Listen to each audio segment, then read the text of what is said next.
If you want to look for a high-paying job where you get authority, snazzy uniforms, and crazy amounts of money, access to guns and but without the moral responsibilities that comes with all of that, then look no further. Be a cop now! That's exactly what the Indonesian Police Force offers, which is why the job attracts people who are boys in high school, who are too morally bankrupt to think about responsibilities. Among all of those, there is one that represents the best of the Indonesia's police force, the man that all police officers aspires to be. His name is Ferdy Sambo.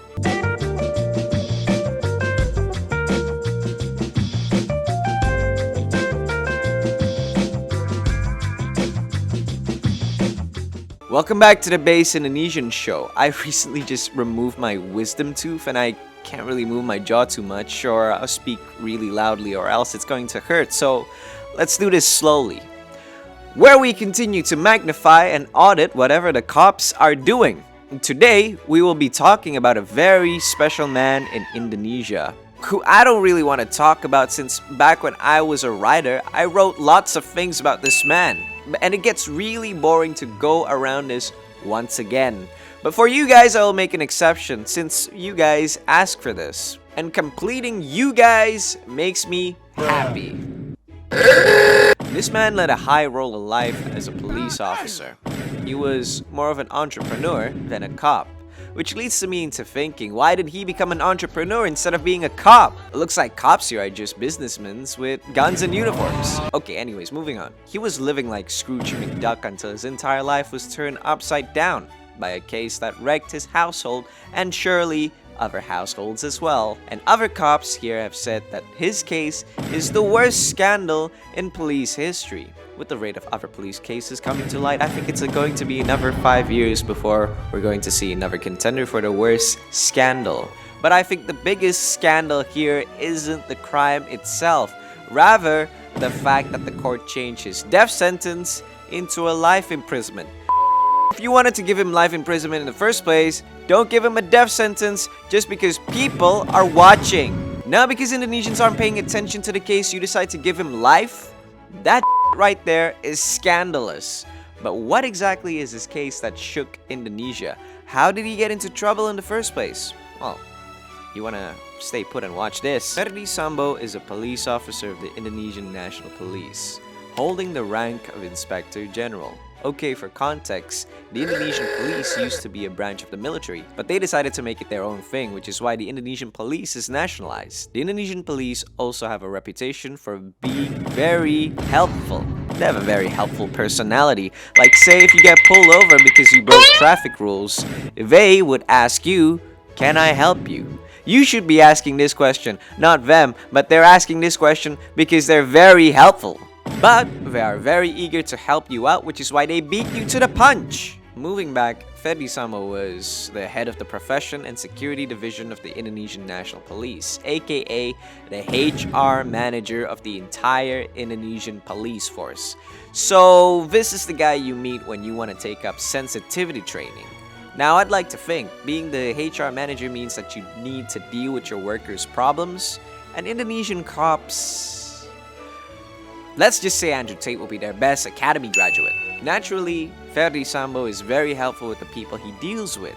This is a very nice way of saying that he got people by their balls. And probably, that's where he gets most of his money from. One day, his aide-de-camp was found dead in his house, shot 12 times, because apparently he was caught groping Ferdy Sambo's wife. Instead of trying to arrest him, the other aide-de-camp discharged his gun for some reason, which led to a hood-style shootout between the two men named Joshua Hutabarat, the pervert, and Richard Eliezer, the hero. Joshua died from his wounds while Richard was unscathed, which was miraculous. But the police investigating the case followed a strange hunch to the case.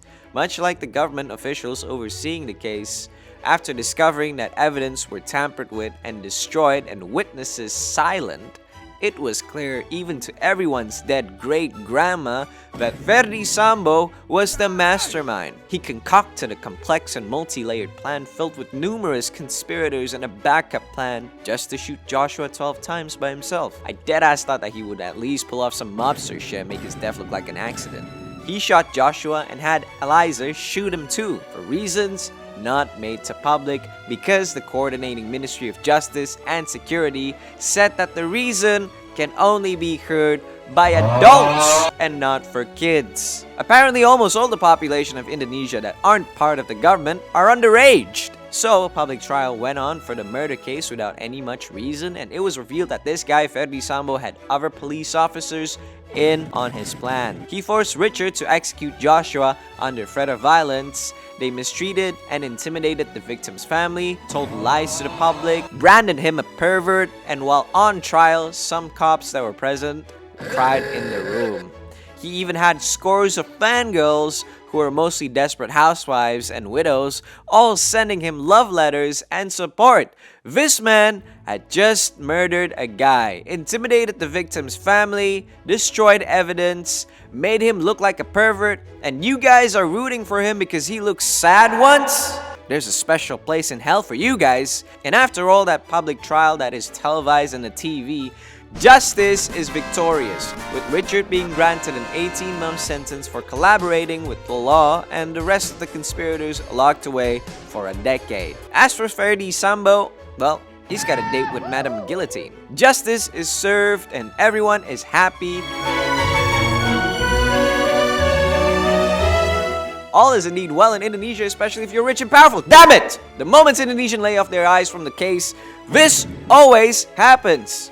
We need to keep an eye on these cases so doesn't happen. You see, Indonesians are known to have very short attention span, and they also forget about things a lot, which was easy for the judges to overturn the case so the public wouldn't pressure the court. Of course, there's a lot of legal explanations as to why he didn't get the axe, but it will totally ruin the narrative here, so let's not talk about it. Let's just talk about how I think Ferdy Sambo is the reflection of Indonesia's current police force. Like all would-be cops and cops themselves, Ferdy Sambo is dashing, cocky, handsome, and charming. He's highly industrious, successful, and rich, but he also has a bit of an ego problem. Ferdy Sambo represents the prestige and prowess of the police institution, while at the same time he represents its highly corrupt and immoral nature. Not helped by the rumors that he was allegedly taking protection money from a illegal gambling ring in Indonesia. His powers apparently dwarfs the Indonesian police chiefs, and he controls who goes in and out of the police force because he's the HR manager. This man might as well be in a Pablo Escobar, but unlike the legend that died by the law, Ferdy out from the death sentence. If he died, he could have been a legend.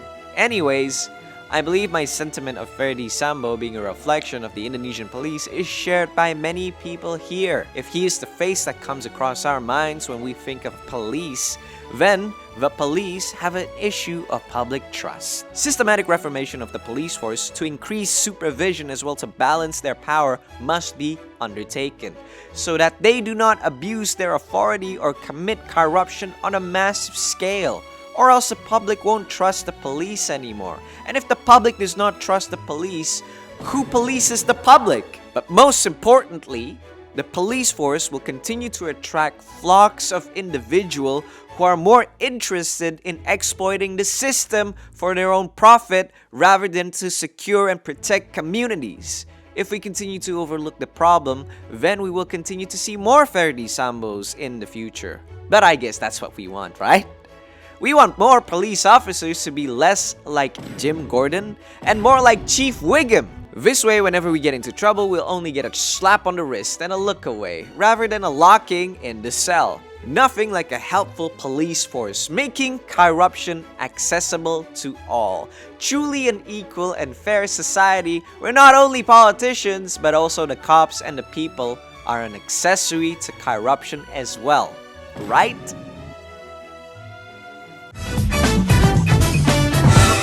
Subscribe to the Based Indonesian Show.